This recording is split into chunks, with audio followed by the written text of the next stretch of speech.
Hey guys, how's it going? Kripparrian here. Today I want to talk about and review some of the cards in the upcoming Witchwood expansion. I want to give you guys some thoughts on the forced synergy aspect, and I think in the case that we're seeing from this upcoming expansion, it is the clearest case for my point, let's say. All right, let's just get to the cards real quick.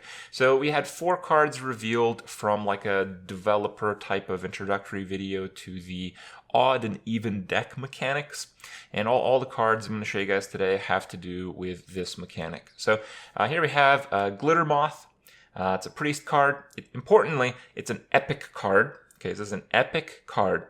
If your deck has odd cost cards, double the health of your other minions. So the effect is just incredibly powerful, right? It is.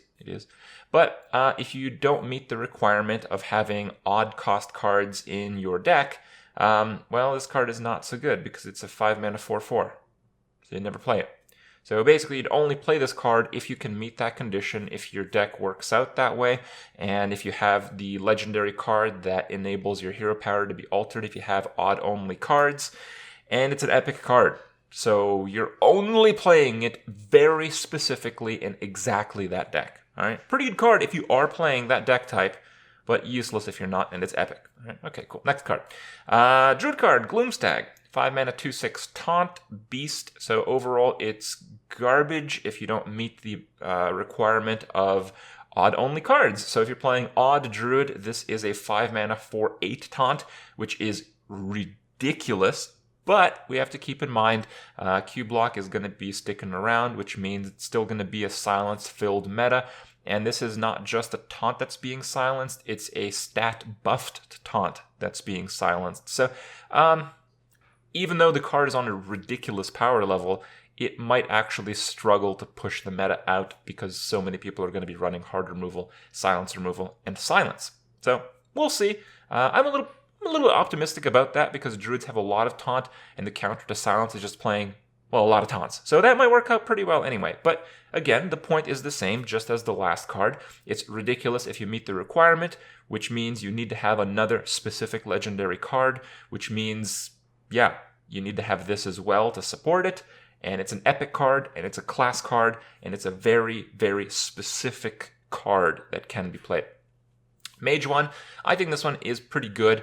I think, unlike the last 2, this is a fairly well-put card. The Black Cat is a 3-mana 3/3 beast with spell damage, so we've had this in the form of Suit Spewer.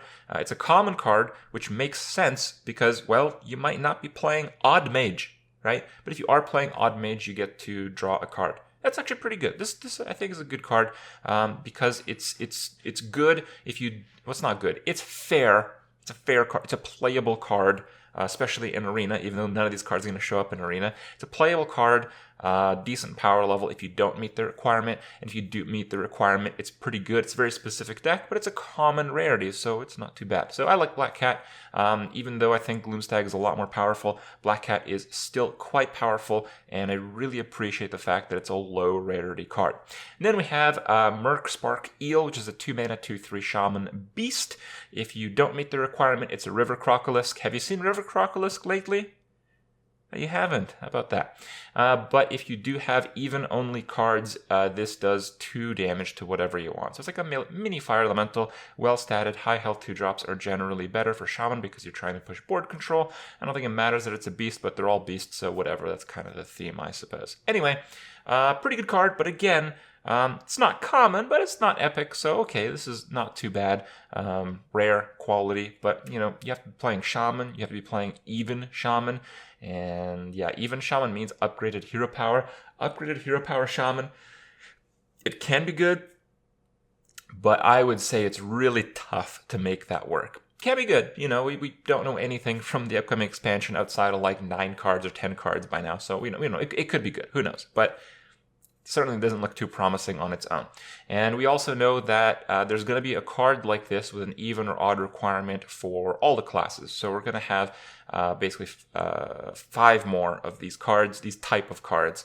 And basically I want to weigh in on that. So we've had forced synergy in the past with many different forms and all that kind of stuff, but I think this takes the cake as the problematic case because, well, when I first saw the cards in question that encourage you to play odds or evens, so let's just look at like Baku for instance. So yeah, it's a really cool effect. If you want to design your deck around this card, you get rewarded for it. And it's kind of like an open environment. So it's like, oh, I don't know what to do.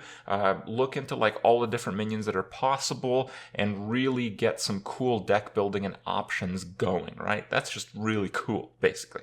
So, Baku itself is a pretty garbage card though, so basically the cost of you using Baku is Baku himself. It's a 9-mana terribly statted minion, but you get the effect, so it's kind of like an upside downside. And when we first saw these cards, we basically thought that's all there was. And yeah, probably not going to be insanely powerful, but it would be really fun and interesting to try to make it work. But what we didn't know at the time was we're going to have all these forced synergy cards. So my point that I'm trying to make here is, why do these cards exist? Let's take a look at like Glittermoth again, for instance. So Glittermoth is useless if you're not playing that type of deck. If the battlecry condition is not being met, this card is useless.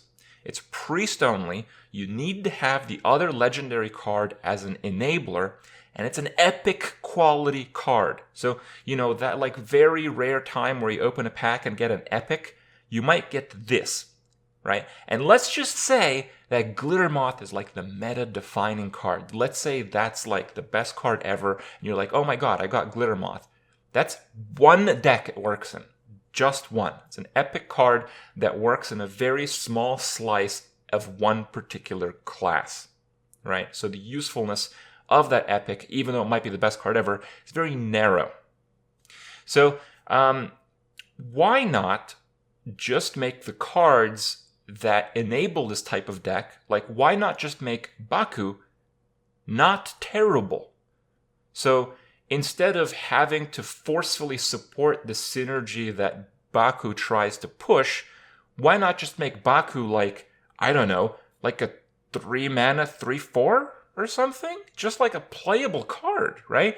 So you can make the cost of Baku less, so you don't have to have these like terribly rarity enabled cards to support and actually push people to make these decks.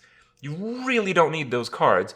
You just have to make the cards like Baku or whatever Graming the other guy is not suck so much, right? That's it. That's the whole thing. And you can keep the environment open.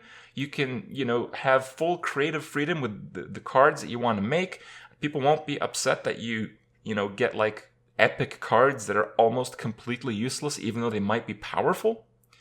And you could even play those said cards in Arena because they wouldn't have such a narrow, restricted, forced synergy mechanic behind them. So that's kind of my point. Like, yeah, these expansions are going to have like 130 cards. At the end of the day, it's not a big deal that like, I guess 9 of them are going to have this forceful synergy and otherwise be almost completely useless, except for the Black Cat and maybe 1 or 2 more in the next 5 that we will see. But I think moving forward, Blizzard should take a look at the way they do forced synergy, because this can be done better, I feel. This just can be done better. Now, I don't want to give you guys, you know, the bad news on the upcoming expansion and all that. Honestly, this doesn't have a big impact, but I feel this is done a little bit worse than how forced synergy was done in the past, and I feel like forced synergy shouldn't even exist to begin with. So don't feel the down because of this video. Get hyped for the expansion. I'm sure there's going to be a lot of cool stuff in it. There's going to be a lot of cool new decks, but I think these things need to be said, so maybe they're done a bit better in the future. That's it for me. Hope you guys enjoy my points. Let me know what you think, and I'll see you guys tomorrow.